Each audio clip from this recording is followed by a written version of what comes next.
Archie Williams dipenjara selama 36 tahun atas kejahatan yang tidak pernah dilakukannya. Pada bulan Januari 1983, beberapa polisi terlihat berlari ke arah seorang pria berkulit hitam. Mereka menangkap pria itu yang terlihat kebingungan. Sebelumnya, di bulan Desember 1982, seorang pria menerobos masuk ke sebuah rumah di Baton Rouge. Pria itu menyerang pemilik rumah, seorang wanita kulit putih berusia 30 tahun. Di bawah ancaman pisau, wanita itu dipaksa naik ke kamar atas. Di sana, wanita itu diperkosa 2 kali. Saat itu, Stephanie Alexander sedang mengantar anak pemilik rumah sepulang dari sekolah. Dia merasa heran tidak ada yang keluar menyambut mereka.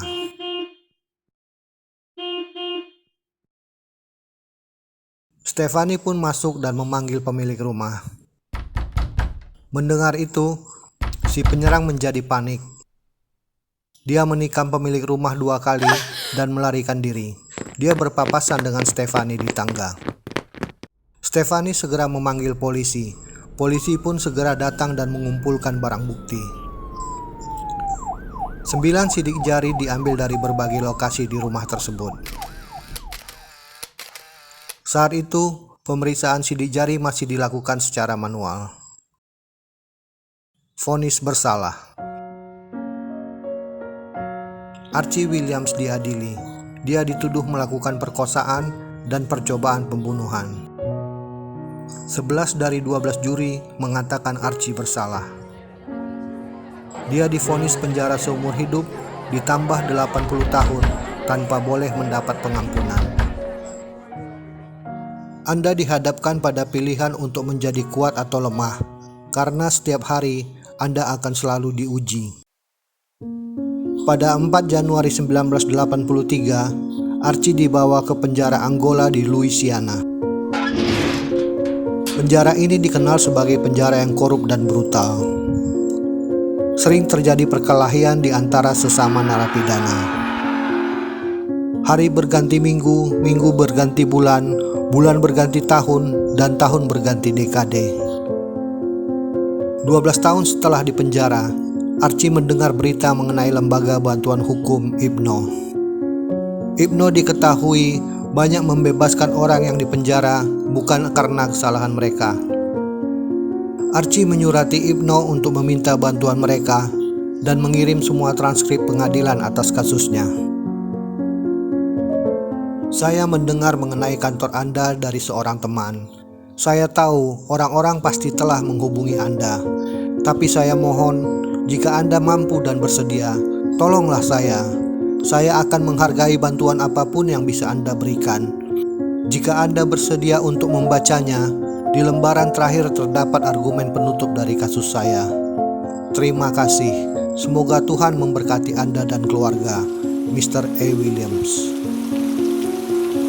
3 bulan kemudian, Archie mendapat balasan IPNO bersedia menangani kasusnya.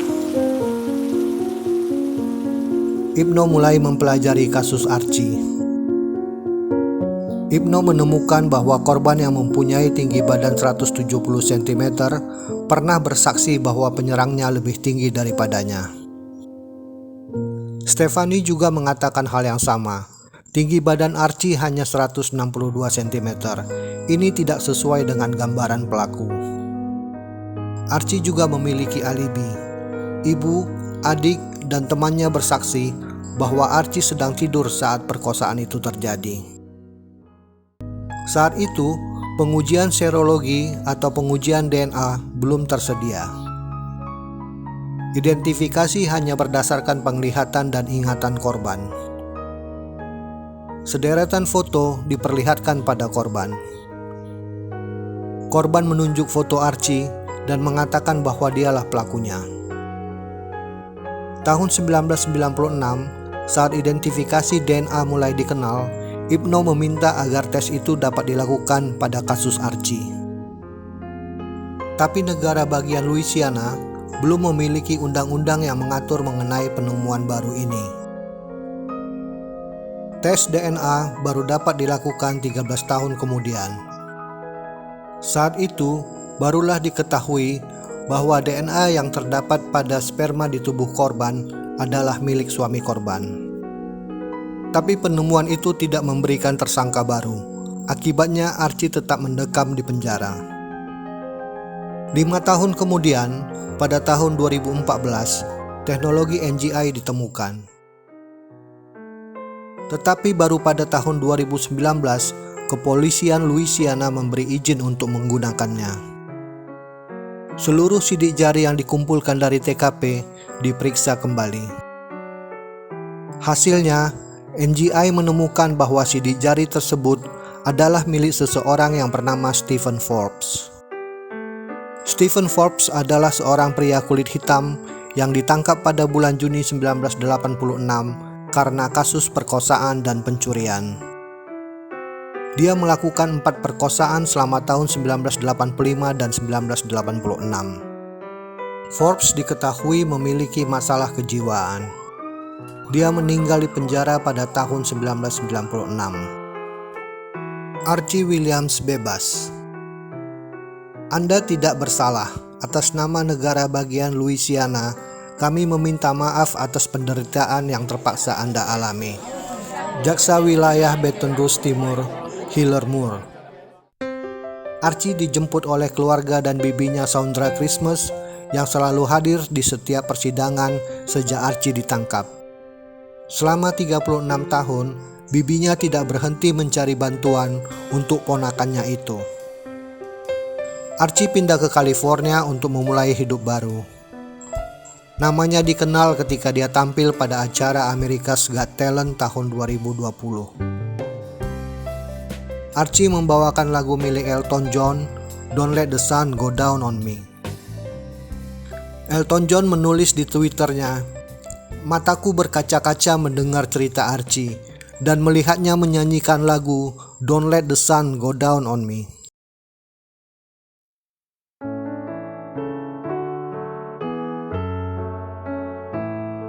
Hypno didirikan oleh Peter Neufeld dan Barry Scheck. Hypno telah membebaskan 300 orang yang tidak bersalah. Masa tahanan mereka rata-rata 13,6 tahun. Lebih dari 70% adalah orang kulit berwarna. 33 orang diantaranya masih di bawah umur. 18 orang dituntut hukuman mati.